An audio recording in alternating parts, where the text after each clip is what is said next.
Congratulations on the decision you've made to explore business ownership in the state of Alabama. Through the collective efforts of RCLF, Alabama Extension, and Balch and Bingham, this Starting a Business in Alabama video series will provide you with valuable information, guiding you along the process of creating your business in Alabama. RCLF, Alabama Extension, and Balch and Bingham look forward to partnering with you in the future as you create, develop, and expand your small business. In our last video, we showed you how to form your own LLC through the Alabama Secretary of State's office. In this video, we'll take that same company that we just started and we'll acquire a Federal Employer Identification Number, or an EIN. The EIN operates much like a Social Security number for an individual. Both have 9 numbers, but an EIN number can easily be identified because it has 2 numbers, a hyphen, and then 7 numbers after it. To acquire an EIN number, you will need to go to www.irs.gov. When you arrive at the IRS website, you'll see a search box at the top right-hand corner. Type in EIN and hit search. When you do that, you're going to find that here in the middle of the screen, it'll ask you to apply for an employer identification number online. You'll scroll down to where it says apply online now. After you read that this is for authorized use only, and you'll read quite a bit of information here that I recommend you read from start to finish, click Begin Application. The first question is, what type of legal structure is applying for an EIN? In our case, it's an LLC, a limited liability company. Once you click Continue, it's going to tell you what an LLC is and what an LLC is not, and then you can continue. How many members are there in your LLC? In our case, there's only one, a single member. Because the LLC was formed in Alabama, we will choose Alabama as the state where it's physically located.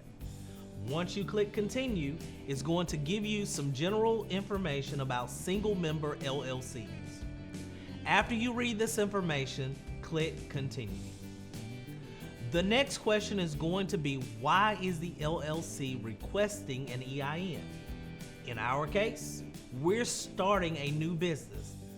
So you'll choose Started a New Business and click Continue. Here's where it asks for the responsible party of the LLC. Typically that's the owner, although it could be a third-party individual. You will need to include your full Social Security number to go to the next screen. Once you click Continue, you will be asked where the physical address of the business is.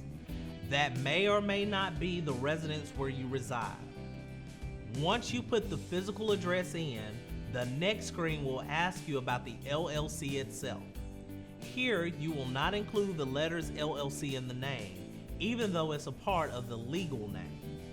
You will type in the name of your business without LLC. Here you'll choose the county where the business will be located. Since it is located in Alabama, we'll leave it like that. We filed the formation documents within the state of Alabama at the Alabama Secretary of State's office. If you choose to make it official at that time, you'll choose the same month and year that you started the LLC as listed on your formation documents. Once you've completed that, you'll hit Continue. It's going to ask 5 detailed questions about the LLC. The first question is, does your business own a highway motor vehicle with a taxable gross axle weight of over 55,000 pounds? We will assume the answer is no. Does your business involve gambling or wagering? Does your business need to file a Form 720 with the IRS or a quarterly federal excess tax return? Does your business sell or manufacture alcohol, tobacco, or firearms?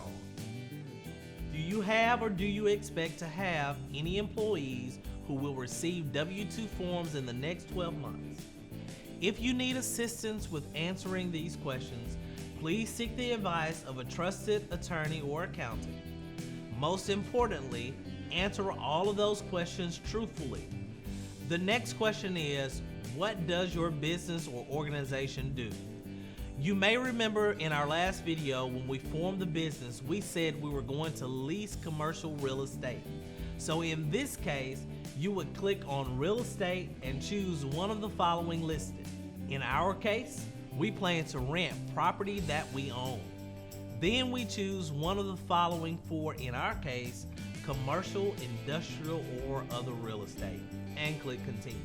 At this point, it gives you an option to either receive your letter online instantaneously with your EIN included, or to receive a letter by mail. I strongly encourage you to click receive your letter online and click continue. At this point, you will receive a digital copy of your EIN number from the IRS. Remember, the EIN number will include 2 numbers, a hyphen and 7 additional numbers.